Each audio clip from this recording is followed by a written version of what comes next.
Good morning to you all. Today we are doing William Shakespeare, the greatest dramatist the world has ever met. William Shakespeare. William Shakespeare is supposed to have been born on 23rd April 1564 at Stratford. William Shakespeare is supposed to have been born on 23rd April 1564 at Stratford. By the way, Shakespeare died on 23rd April 1616. So the date of birth and date of death are one and the same, 23rd April. Christopher Marlowe, another great Elizabethan dramatist, was also born in 1564, though it was in February. Shakespeare's father was John Shakespeare, a well-to-do merchant, a rich merchant. Shakespeare's mother was Mary Arden. There was a grammar school in existence at Stratford during Shakespeare's time. So he must have studied there. At the age of 18, an important event happened. At the age of 18, Shakespeare married Anne Hathaway, who was 8 years older than him. It was not a usual marriage, it was a forced marriage. And you know, his wife was 8 years older than 8 years senior to him, 8 years older than him. A few years later, Shakespeare left Stratford. What was the reason? There were so many legends. Probably because of a threat of prosecution by Sir Thomas Lucy on charges of poaching. It was said that William Shakespeare had poached into the private estate of Sir Thomas Lucy. He entered without permission to the estate of Sir Thomas Lucy and hunted a deer. And it landed him in legal trouble. So to avoid the legal activities, he must have departed from Stratford. It is one of the stories. And some say that he went and worked as a tuition master. And there are some others who vehemently say that Shakespeare must have worked as a sailor, because there are a lot of descriptions about sea and heavy storm in some of his plays, like The Tempest. Anyhow, Shakespeare later reached London. The man who disappeared from Stratford, after some years he had surfaced in London, and these years, the period between his disappearance and appearance in London is called missing years in Shakespeare's life. Missing years, because there is no clear-cut evidence as to what Shakespeare was doing all these years. Anyhow, he later reached London. According to legend, his association with the theatre started as a stable keeper, looking after the horses of the audience. Stable keeper. Later he came into closer contact with the stage. Soon he blossomed into an actor. Very soon he blossomed into an actor and playwright. Playwright means a dramatist. First of all, he became an actor. Later he became a playwright or dramatist. Anyhow, by 1592, Robert Greene, a dying writer, he was in deathbed. Robert Greene published a pamphlet. From his deathbed, he published a pamphlet called Of Wit.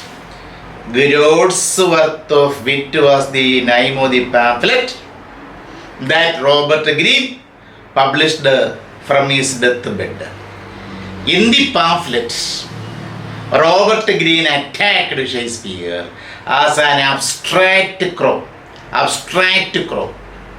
And Johannes Factotum. Johannes Factotum means Jack of all trades, master of none. Jack of all trades. One who places his hand on every branch of literature, but not perfect in anything.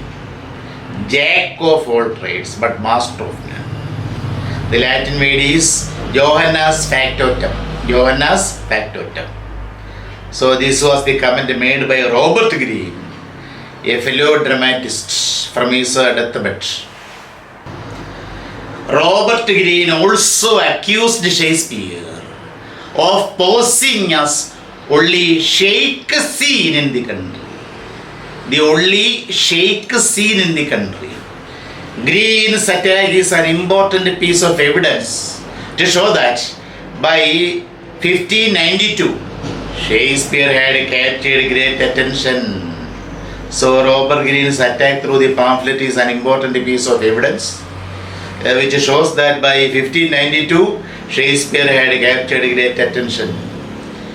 It was now a triumphant march for Shakespeare as a poet and dramatist.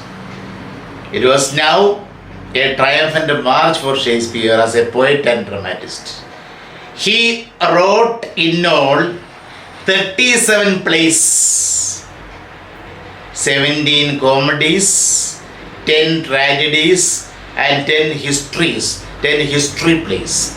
17 plus 10 plus 10 is equal to 37. He wrote in all 37 plays 2 long poems, Venus and Adonis, and the second one is The Rape of Lucrece. The Rape of Lucrece, a noble lady. Lucrece is being raped by a noble man. Rape of Lucrece. These are the 2 long poems by Shakespeare. And he wrote 154 sonnets. 154 sonnets. And all these sonnets are addressed to a fair youth and to a dark lady. Fair youth and to a dark lady. Shakespeare's patron was the Earl of Southampton. With his help, Shakespeare was able to become the partner of the famous Globe Theatre, a dramatic company, Globe Theatre. After Shakespeare acquired fame and wealth, his family was declared a gentleman's family. It was a great acclaim, gentleman's family, by Queen Elizabeth. You should remember, a very ordinary family becoming a gentleman's family, a title given by Queen Elizabeth after achieving name, fame and riches. The family was declared a gentleman's family by Queen Elizabeth. Tempest. The Tempest written in 1611. 1611 is supposed to be the last play of Shakespeare. And some say that it was Henry VIII, which is the last play. Anyhow, most of the people agree that The Tempest is the last play by Shakespeare. Shakespeare is said to have retired to Stratford during his final years. During his final years at London, he is said to have retired to his native place, Stratford. He stayed at a new place, house name, new place, the biggest house in Stratford. And his death came in 1616, April 23rd. Saint George's Day, April 23rd. And it is also said that after a drinking bout in the company of his fellow writers, Michael Drayton and Ben Jonson, he had fallen ill and died. It was after a drinking bout with his fellow writers that he had fallen ill and died. Let us see the publication of Shakespeare's plays. Shakespeare's plays were presented as quarto editions. Quarto editions show the size of the text. It is half the size of the folio edition. So Shakespeare's plays were presented as quarto editions during his lifetime. They were mostly published without Shakespeare's knowledge and consent. And also we should remember that his plays were published during his time without Shakespeare's knowledge and consent. And we should remember that an author enjoyed no copyright in those days. The author had no copyright claim in those days. The collected works of Shakespeare was published in 1623. Please remember the date. 1623.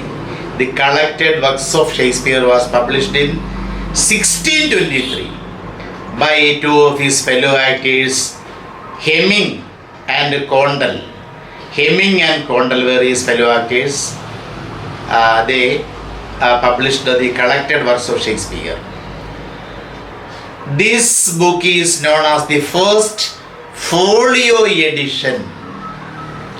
The book which was published in 1623 is known as the first folio edition. Quarto and folio are terms connected with the size of the book. Folio is double the size of quarto. Folio is double the size of quarto. Systematic editing and publication of Shakespeare's plays started only in the 18th century. Alexander Pope and Dr. Johnson were the famous editors who started the work of systematic editing. But now let us see the controversy regarding authorship. Many say that Shakespeare's plays were not written by Shakespeare, but by some other fellows. So that is the controversy regarding authorship. There are many scholars who argue that the so-called Shakespeare's plays were written by someone else.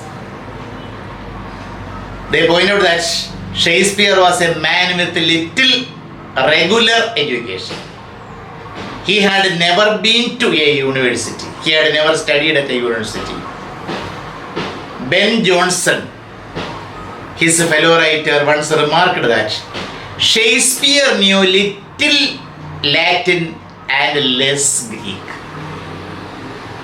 So it was a humiliating expression made by Ben Jonson that Shakespeare knew little Latin and less Greek only, because he had attended only the grammar school at Stratford, which taught the grammar of Latin and Greek only.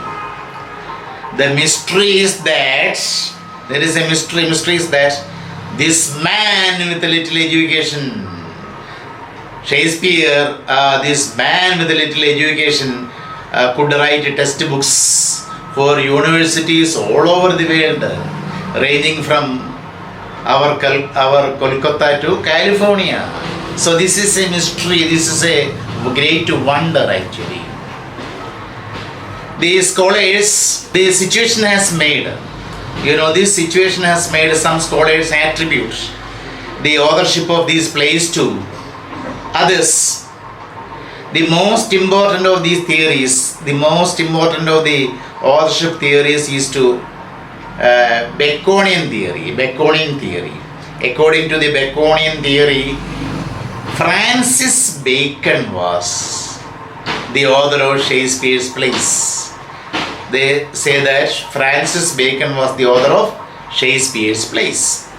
Anyhow, we can go on with the assumption that all these plays, 37 plays, and 2 long poems and these 154 sonnets were all written by Shakespeare himself. Now let us see Shakespeare's will. Shakespeare's will has also contributed to the Baconian and other theories. There is no reference at all to the books in Shakespeare's will documents. Neither in his will there is an interesting thing. He leaves only the second best bed to his widow. So this much about his will. Then now let us see Shakespeare's London and its features. London in Shakespeare's time was a city, lively, raped and gay. London in Shakespeare's time was a city, quite lively, rapid, speedy and gay, very happy, very joyous. Two things distinguished Elizabethan life. Elizabethan life was distinguished by two things. One was the range of activities and the other was the intensity of emotions. The range of activities, people were full of activities, and also another important feature was of emotions. The average Elizabethan was a high-spirited, omnipotent. Omnipotent means powerful everywhere. Powerful, potent means powerful everywhere. The average Elizabethan was a high-spirited, omnipotent. London was also a city of brutish practices, and also there existed the whipping, flogging of adulterous women, the women who practiced the prostitution. They were whipped. Public execution. People were, the criminals were executed, killed publicly. They were killed in the presence of the people. And display of severed heads. Severed means cut. Severed heads of criminals on poles. You know, there was also a display or exhibition of the severed heads of criminals on poles. These were common sights in London. This was the black side of London. Then let us see the theatres. The theatres in London in Shakespeare's time. Among the theatres in Shakespeare's London were the Curtain, the Swan, S-W-A-N, the Swan, the Globe, and the Blackfriars. The Curtain, the Swan, the Globe, and the Blackfriars. Most of the theatres, including the Globe, were open theatres, open air theatres. Most of the theatres were open air theatres. Open. They had no covering. Most of the theatres, including the Globe Theatre, were open theatres, and shows were in the afternoon. There was no electricity, so and it was open theatre, so the shows were conducted. The dramatic shows were conducted in the afternoon. There were only afternoon shows. First indoor theatre was the Blackfriars. The very first indoor theatre was Blackfriars. The theatre with a covering was Blackfriars. Then the companies who conducted theatres, theatrical companies, the companies who conducted or ran theatres. The two most important theatre companies or dramatic troupes were the Admiral's Men, patronized by Christopher Marlowe. The Admiral's Men, the dramatic troupe or dramatic company, was patronized by the dramatist Christopher Marlowe. And the second one, Lord Chamberlain's Men. It was patronized by William Shakespeare. Lord Chamberlain's Men was patronized by William Shakespeare. In the reign of King James I, who ascended the throne after Queen Elizabeth, during the administration of King James I, Lord Chamberlain's Men was renamed into the King's Men. During the administration or the reign of King James I, Lord Chamberlain's Men was renamed into the King's Men. The most important actor in Shakespeare's company The kingsman was Richard Burbage. Richard Burbage. He played the role of the hero in most of Shakespeare's plays. Richard Burbage played the role of hero in most of Shakespeare's plays. Robert Amin, A-R-M-I-N, Robert Amin and William Tembe were some of the comedians. Were two comedians attached to his company. Robert Amin and William Tembe were two comedians attached to his company. Then a few words about Elizabethan stage. Elizabethan stage. The Elizabethan stage, or the stage during Shakespeare's time, was circular, with a round shape, circular, and half exposed to the sky. The stage was half exposed to the sky. Half of the stage had a covering, the back portion of the stage had a covering, but the front portion of the stage did not have anything like that. The Elizabethan stage was circular and half exposed to the sky. It was the front part that was uncovered. The uncovered portion was the front part. Most of the scenes were presented in the open forestage or front part. Most of the scenes were presented in the open forestage or the front portion. At the back was the curtain. The back portion of the stage was curtained. At the back was the curtained inner stage. Back of the forestage was the curtained inner stage. There was also the upper stage, above the inner stage. Above the inner stage there was an upper stage like balcony, where gods appeared, etc. There was also upper stage, above the inner stage. The stage was bare, open and unoccupied. There were no actresses. An important thing, there were no actresses in Shakespeare's time. Boy actors played female roles. The female roles were played by boy actors. Boy actors played the female roles. Then, let us see an important thing, Shakespeare's sources. The sources of stories for his plays. Sources of Shakespeare's plays. You know Shakespeare's sources. For his history plays, for his plays dealing with the history of England, Shakespeare used the Chronicles of Holinshed. Chronicles of Holinshed as source material. For his plays dealing with the history of England, he chose Holinshed's Chronicles as the source material. For his Roman plays means plays dealing with the Roman history and Roman story, like Julius Caesar, Antony and Cleopatra, and Coriolanus. Shakespeare used Sir Thomas More's translation of Plutarch's Lives. The famous writer Plutarch's Lives was translated by Thomas More, and it was used as the source material for his Roman plays. For other tragedies and comedies, he used all kinds of old stories. It is believed that Shakespeare invented a story.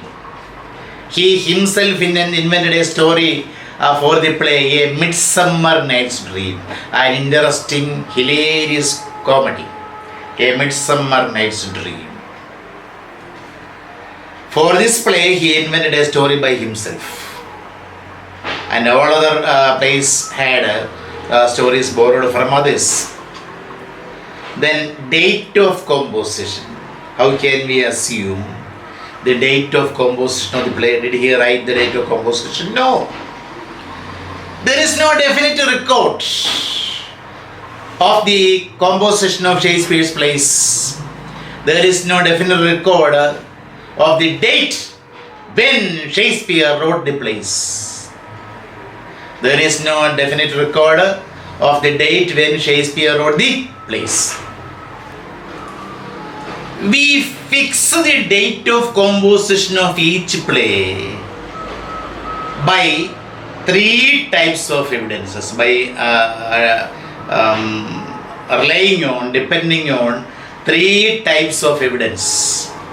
First one, internal evidence, means the evidence that we get from inside the text, inside the play. That is what is internal evidence. This refers to a mention in the text. Internal evidence means a mention in the text of the play of some incident whose date was happened to know. See, internal evidence means the mention of a happening, mention of an incident whose date everybody knows. Thus we conclude that the play was written after the incident. Thus we come to the conclusion that the play might have written after the incident mentioned in the play. Number two, external evidence, outside evidence, the evidence outside the text. There is a book published by Francis Mears, very important book, Francis Mears, in 1598. In the year 1598, Francis Mears published a book called Palladistemia. That means, the title of the book means the treasure house of wit. The treasure house of wit. Palladistemia. Many plays of Shakespeare are mentioned in the book. In Francis Mears' book, which was published in 1598, had the mention of many of Shakespearean plays. Many plays of Shakespeare are mentioned in the book. These plays of Shakespeare, which are mentioned in Palladistemia, must have been written before 1598. And the third kind of evidence is stylistic evidence. Shakespeare's style changes with the passage of years. Stylistic evidence. The study of Shakespeare's style can also help in finding out whether a play was written in the early period or the middle period or the final period. That is stylistic evidence. Then Shakespeare's biographers, the biographers of Shakespeare. The first ever biographer of Shakespeare was John Aubrey.